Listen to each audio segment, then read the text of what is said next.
मित्रांनो, आपण महाराष्ट्र राज्याच्या निर्मितीच्या संदर्भात महाराष्ट्राची सामाजिक आणि सांस्कृतिक पार्श्वभूमीचा विचार करत होतो। मागच्या भागामध्ये आपण सामाजिक पार्श्वभूमीचा विचार केलेला आहे आणि या भागामध्ये आपण महाराष्ट्राची सांस्कृतिक पार्श्वभूमी जाणून घेण्याचा प्रयत्न करणार। आता महाराष्ट्र राज्याची सांस्कृतिक पार्श्वभूमी जर आपण बघितली तर मित्रांनो, इथली विविधता आहे, इथली परंपरा आहे, इथे आधुनिकतेचा असलेला संगम आपल्याला पाहायला मिळणार। याचप्रमाणे येथील कला आहे, परंपरा आहे, वेगवेगळे सण उत्सव आहे, इथला आहार, वेशभूषा आणि लोकसंस्कृती या राज्याच्या सांस्कृतिक वैभवाला वैशिष्ट्यपूर्ण बनवणारी आपल्याला पाहायला मिळते। मित्रांनो, महाराष्ट्रातल्या सण आणि उत्सवांचा जर विचार केला तर महाराष्ट्रातले सण हे धार्मिकतेसह सामाजिक एकोप्याचं प्रतीक असलेलं आपल्याला पाहायला मिळतं। याची काही उदाहरणं जर आपण बघितली तर गणेशोत्सवाच्या संदर्भात आपण बोलू शकतो, कारण महाराष्ट्रात एक प्रमुख सण म्हणून लोकमान्य टिळकांनी समाज सुधारणेच्या दृष्टिकोनातून त्याला सामाजिक स्वरूप देण्याचा प्रयत्न केला। याच्यात लोकांचा सहभाग आज आपल्याला पाहायला मिळतो, म्हणून लोकसहभागाने साजरा होणारा गणेशोत्सव लोकमान्य टिळकांनी या लोक चळवळीचा उपयोग आपल्याला माहिती आहे की जनजागृतीसाठी केलेला होता। याचप्रमाणे महाराष्ट्राचा गुढीपाडवा जो मराठी नववर्षाचा उत्सव म्हणून सर्वत्र साजरा होतोय। याशिवाय दिवाळी आहे, नवरात्र आहे, होळी आहे, असे पारंपरिक जे सण आहे आजही महाराष्ट्रामध्ये आनंदाने साजरे होताना आपण पाहतो। याशिवाय महाराष्ट्रातली आषाढी एकादशी, ज्याच्यामध्ये वारकरी परंपरेचा भाग आपल्याला पाहायला मिळतो। अनेक लोक पंढरपूरला पायी वारी करून जातात, म्हणून वारीसाठी प्रसिद्ध असलेलं हे पंढरपूर म्हणून आषाढी एकादशीचं असलेलं महत्त्व आपल्याला माहिती आहे। मित्रांनो, या धार्मिक उत्सवाप्रमाणेच महाराष्ट्रामध्ये लोककला आणि संगीत याचाही विचार आपल्याला पाहायला मिळतो की महाराष्ट्रातील लोककला आहे, संगीत आहे, यांनी सामाजिक आणि सांस्कृतिक जीवनात महत्त्वाची भूमिका बजावलेली आहे। आता महाराष्ट्रामध्ये आपण पाहतो की जलद तालावर आधारित आणि मनोरंजन प्रधान, ज्याला आपण लोकनृत्य म्हणतो, असं लावणी नृत्य सुद्धा महाराष्ट्रात प्रसिद्ध आहे। ग्रामीण भागातील प्रेक्षकांसाठी असलेलं लोकनाट्य म्हणून तमाशाचाही विचार आपल्याला इथे पाहायला मिळतो। भक्ती आणि लोकसंस्कृती यांचा असा संगम जो आहे ना, भक्ती आणि लोकसंस्कृतीचा, तो आपल्याला भारूड आणि गोंधळातनं पाहायला मिळतो। मित्रांनो, आधुनिक संगीताचा जर विचार केला तर संत वाङ्मयातनं वेगवेगळी अभंग म्हणा किंवा संत वाङ्मयातली वेगवेगळी भजनं म्हणा, तसेच शास्त्रीय संगीताचं मोठं योगदान आपल्या महाराष्ट्राच्या संस्कृतीमध्ये पाहायला मिळतं।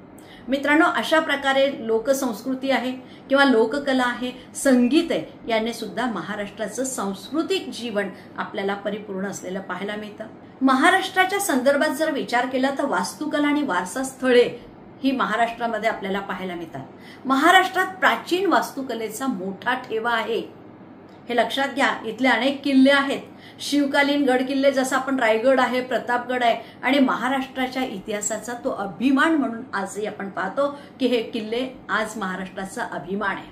मित्रांनो, अजिंठा आणि वेरूळच्या लेण्यांचा जर विचार केला तर प्राचीन बौद्ध आणि हिंदू वास्तुकलेचं उत्कृष्ट उदाहरण आपल्याला अजिंठा आणि वेरूळ इथल्या लेण्यांमधनं पाहायला मिळतं। एवढंच नाही तर ऐतिहासिक आणि सांस्कृतिक दृष्टिकोनातनं महत्त्वाचा असलेला शिवाजी महाराजांचा राजधानी वाडा हा सुद्धा आपल्याला महत्त्वपूर्ण असल्याचं पाहायला मिळतं। एवढंच नाही तर मित्रांनो, ही वास्तुकला, वास्तुस्थळे हे महाराष्ट्राची परंपरा किंवा संस्कृती जपणारी स्थळ जशी आहेत ना, तशीच महाराष्ट्रातली भाषा आणि संस्कृती याचाही उल्लेख करता येईल। मराठी भाषा ही सांस्कृतिक जीवनाचा कणा आहे आणि यामध्ये संत साहित्य आहे। मग यात संत ज्ञानेश्वरांचं साहित्य असेल, संत तुकाराम आहे किंवा नामदेव आहे, त्यांची भक्ती परंपरेतलं योगदान आहे। तुकडोजी महाराज वगैरे अनेक संत होऊन गेलेत की ज्यांचं संत साहित्य आज आपल्याला महाराष्ट्रामध्ये समाज प्रबोधन करताना किंवा वेगवेगळ्या माध्यमातून समाजामध्ये जनजागृती घडवून आणताना पाहायला मिळतं। याशिवाय आधुनिक साहित्यामध्ये पु ल देशपांडे आहे, वि स खांडेकर आहे, बोरकर आहे, यासारख्या वेगवेगळ्या साहित्यिकांनी जे आधुनिकतेचं रूप साहित्याला देण्याचा प्रयत्न मराठीच्या माध्यमातून केलेला आहे। मित्रांनो, हे सुद्धा आपलं महाराष्ट्राचं खास वैशिष्ट्य म्हणता येईल। आपल्या महाराष्ट्रातली वारकरी संप्रदाय आणि भक्ती परंपरा ही तर अगदी सर्वत्र परिचित आहे, कारण संत ज्ञानेश्वर आहे, संत तुकाराम आहे, यांच्या विचारावर आधारित असलेला हा वारकरी संप्रदाय महाराष्ट्राच्या आध्यात्मिक आणि सांस्कृतिक परंपरेचा एक भाग बनलेला आहे। पंढरपूरची वारी हे महत्त्वाचं केंद्र म्हणून त्या ठिकाणी बघितलं जातं, म्हणून अनेक लोक आषाढी कार्तिकीला पंढरपूरच्या दर्शनाला जातात। यानंतर लोकजीवन आणि परंपरेचा जर विचार केला तर ग्रामीण भागामधली जी सण आहेत, उत्सव आहे, लोककला आहे, तिथली वेशभूषा आहे, तिथली पारंपरिक जीवनशैली आहे, यामुळे महाराष्ट्राचा ग्रामीण सांस्कृतिक वारसा कायम आपल्याला पाहायला मिळतो. मित्रांनो, महाराष्ट्रामध्ये मराठी चित्रपटसृष्टीने जसे श्यामची आईपासून ते आधुनिक चित्रपटापर्यंत राज्याच्या सांस्कृतिक वाढीव योगदानामध्ये त्यांचं महत्त्वाचं योगदान राहिलंय.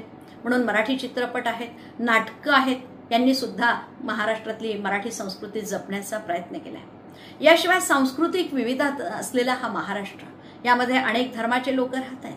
हिंदू आहेत, मुस्लिम आहेत, ख्रिश्चन आहे, जैन आहे, बौद्ध आहे, पारशी आहे, अनेक धर्माचे लोक राहतात आणि तेही गुण्या गोविंदाने राहत आहेत. आणि या विविधतेमुळे आज आपल्याला महाराष्ट्रामधली सांस्कृतिक एकता आणि त्यांच्यामध्ये असलेली सहिष्णुता आपल्याला पाहायला मिळते. यानंतर आपण महाराष्ट्रातल्या अनेक समाज सुधारकांनी समाज सुधारणेच्या दृष्टिकोनातून काही सामाजिक संदेश सुद्धा समाजाला दिले, ज्यामुळे आज महाराष्ट्र हा प्रगत आणि सहिष्णू असा समाज बनलेला आपल्याला पाहायला मिळतो. यामध्ये अनेक समाज सुधारकांचे त्या ठिकाणी प्रयत्न आपल्याला पाहायला मिळतात. मित्रांनो, हे लक्षात घ्या की महाराष्ट्राची सांस्कृतिक पार्श्वभूमी जी आहे ना, ही परंपरा आणि आधुनिकता यांच्या दोघांचा संगम साधणारी आहे, जी महाराष्ट्राच्या सर्वांगीण विकासाला एक प्रकारे दिशा देणारी आहे. अशा प्रकारे महाराष्ट्राची सांस्कृतिक पार्श्वभूमी जर आपण बघितली तर निश्चितच महाराष्ट्राच्या विकासामध्ये तिचं मोठं योगदान आहे. ज्याप्रमाणे सामाजिक पार्श्वभूमी महत्त्वपूर्ण आहे, तशाच प्रकारची महाराष्ट्राची सांस्कृतिक पार्श्वभूमी सुद्धा महाराष्ट्र राज्याच्या निर्मितीमध्ये कारणीभूत ठरलेली आहे, हे आपल्याला पाहायला मिळतं. अशा प्रकारे महाराष्ट्रातले साहित्य असेल, लोककला असतील, संगीत असतील, इथलं ऐतिहासिक स्थळ असेल, या सगळ्यांचा एक मोठा वाटा या ठिकाणी महाराष्ट्र राज्याच्या निर्मितीमध्ये कुठे ना कुठे कारणीभूत ठरलेला आहे. मित्रांनो, व्हिडिओ आवडला असेल तर लाईक आणि शेअर करायला विसरू नका. अशा प्रकारे महाराष्ट्र राज्याच्या निर्मितीची सांस्कृतिक आणि सामाजिक पार्श्वभूमी आपण बघितली. पुढच्या भागामध्ये आपण संयुक्त महाराष्ट्राची जी चळवळ आहे त्यामध्ये वेगवेगळे जे मुद्दे येतील त्याचा विचार आपण करणार. व्हिडिओ आवडला तर लाईक आणि शेअर करायला अजिबात विसरू नका. Okay, thank you.